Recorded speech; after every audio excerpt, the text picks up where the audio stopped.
All right, everyone. Good day to you. Today, of course, is Wednesday, September 30th.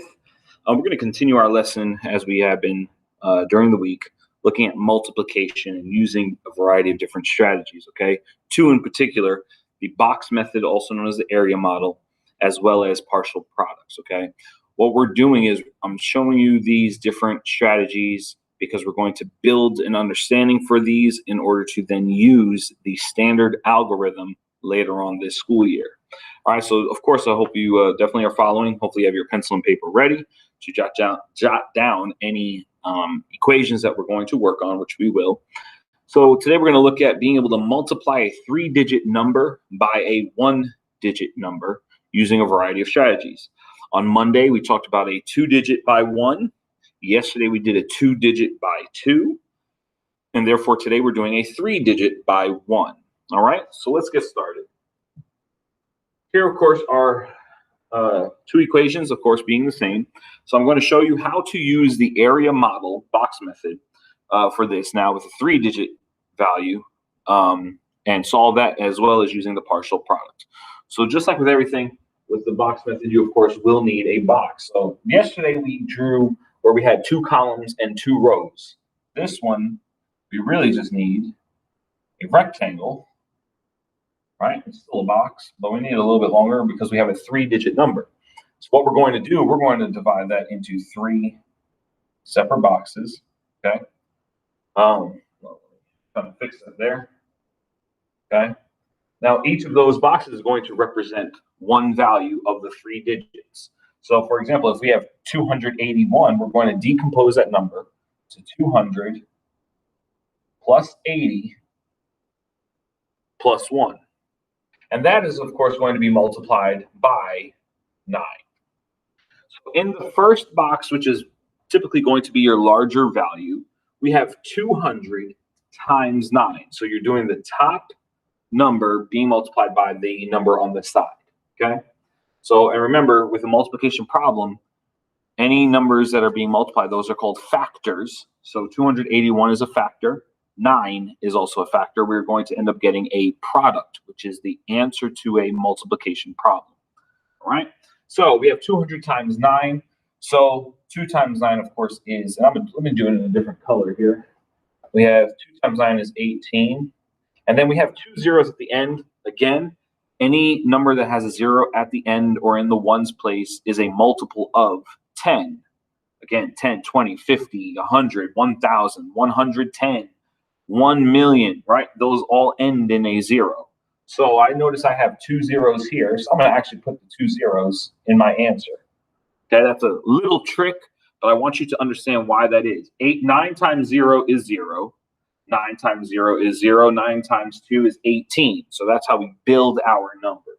So we have 1,800. Okay, next we have 80 times 9. Well, there's 1 0, so I can put it because 9 times 0 is 0. 8 times 9 is 72. So we get 720. And then finally, 1 times 9 is 9. So now I take all 3 of these values and I basically add them all up to get one product. Now these values are products because we did multiplication equations. So these are all products that we are going to add together and get one final product. So we have 1,000 plus 720 plus 9. Zeros plus 9 is 9. 0 plus 2 is 2. 8 plus 7 is 15. Again, I'm going to regroup that 1 over, which now the digit is a 1, but it's actually 1,000. So 1,000 plus 1,000 is 2,000. So my answer for 281 times 9 equals 2,529. So now let's show the partial product, how we do that, okay? So remember with this, I am multiplying the values. So I'm breaking it apart in a way, decomposing it, and multiplying the values separately to form and get one answer. So partial products here. So first I must do 9 times 1. Okay, 9 times 1. Then I'm going to do 9 times 80. Now that's 80 because the 8 is in the tens place, so I have 8 tens. So 9 times 80. And then I have 9 times 200. The 2 is in the hundreds place. So 9 times 200. All right, let's go ahead and solve those. 9 times 1 is 9. 9 times 80 is 720. And 9 times 200 is 1,800 or 1,800. So I'm going to go ahead and add those together. Those, of course, are products. 9 plus 0 plus 0 is 9. 2 plus 0 is 2. 7 plus 8 is 15. Regroup the 1. 1,000 plus 1,000 is 2,000. I end up with 2,529, the same answer as there. So again, ladies and gentlemen, partial products, if you're realizing it, take note, partial products is actually this right here of an area model. So we're just doing it, but without a box, without a representation of area, length or width, right? Length, width, or length, height, however you want to look at it, right? It's 2 dimensions you're measuring there. All right. Go back and watch, of course, yesterday's video, which talked about it was a planter, a farmer that was planting, and it showed how they looked at the area of the land in order to, of course, grow their crops. So go back and watch Tuesday's video if you can. All right, let's go over another problem here. We have 453 times 7. So again, I'm going to draw my box. Okay, 453, that's 3 values, ones place, tens place, hundreds place, right? So that's decomposed to 400 plus 50 plus 3. If I were to add those values up, 400 plus 50 is 450 plus 3, 453. So that's how we get that. We decompose it. That's being multiplied by 7. All right, same thing. I have 400 times 7. So there are 2 zeros there. 4 times 7 is 28. So I get 2,800 or 2,800. Another way, remember, think about this. If I multiply that, or let me just bring it down here so that way you can see what I'm doing. 400 times 7. This is like standard algorithm. That's saying, well, okay, 7 times 0 is 0. And then 7 times that 0 is 0. And then 7 times that 4 would be 28. All right, that's really how you're looking at it, okay? But we're going to talk about standard algorithm at a later time. I just want you to understand and realize, you know, and of course, eventually pick which strategy you feel is easier for you, okay? All right, so let's keep things going.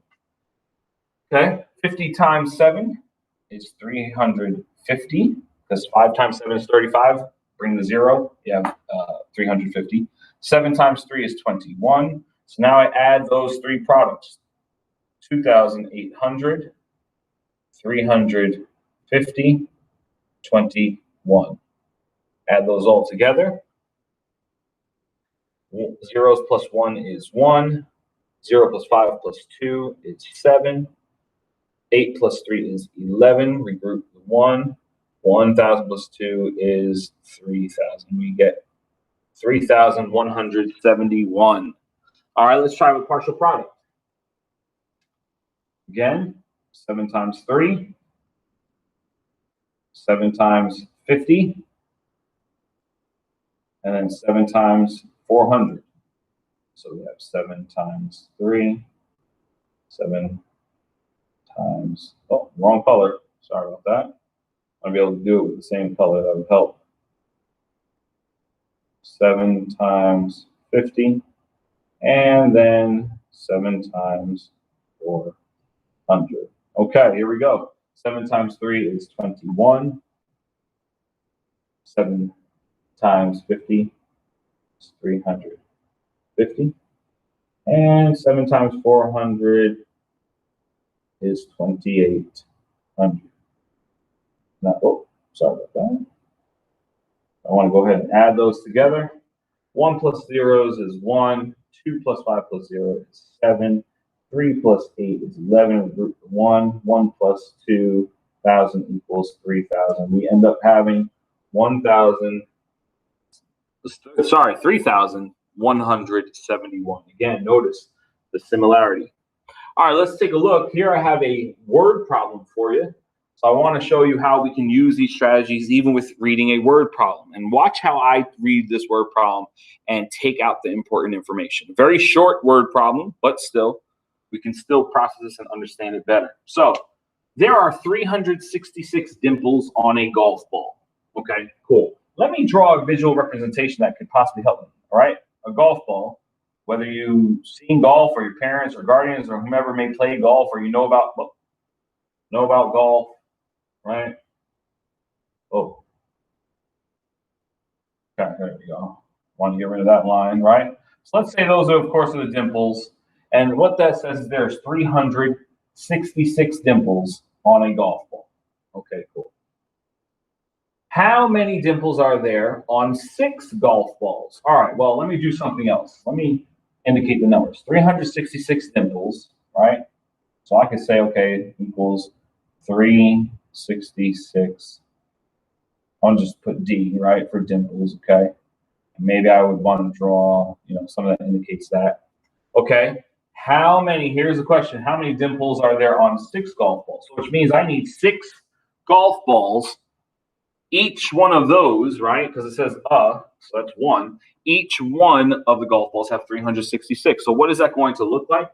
My problem is going to end up being 366 times 6. Okay, that being said, let's draw the box. Okay, separate that.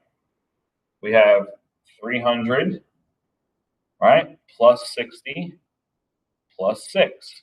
Okay, cool. That's being multiplied by 6. Okay, first box, 300 times 6. Well, 3 times 6 is 18. I'm bringing those zeros down there. So I have 1,800 or 1,800. 60 times 6 is 360 because 6 times 0 is 0. 6 times 6 is 36. And of course, 6 times 6, as I just mentioned, is 36. So I have all of my products. Now I must take that and go ahead and add them together. So 1,800, 360, 36. Let's add those. So zeros plus 6 is 6. 0 plus 6 plus 3 is 9. 8 plus 3 is 11. We group the 1. 1,000 plus 1,000 is 2,000. So we get 2,196. But wait, we're not done. We have to go back and answer the problem. So 2,196 what? Dimples. Okay? Again, we have to answer the question. All right? So now let's do partial product. Let's see what we get there. What that's going to be is, watch how I color code this now. 6 times 6, right? Then I'm going to do 6 times 60. And then I'm going to do 6 times 300. All right? So let's get that. 6 times 6 is 36. 6 times 60. 360. Again, ladies and gentlemen, it is so important that you line up your digits, line up your values. And then finally, 6 times 300 is 1,800. All right? 6 plus zeros is 6. 3 plus 6 plus 0 is 9. 3 plus 8 is 11. We group 1. And that actually is 1,000. So we get 2,000. 2,196. Now, ladies and gentlemen, that is that. We have just answered that word problem. Okay? All right. Hopefully you got the gist of this and you're getting better and better. Again, many people say practice makes perfect. The whole point is just that you practice it and get to understand it, okay? Always remember to strive for greatness and keep working hard. Math is all about practicing it until you really get it. So keep doing well, and then I will see everybody next time.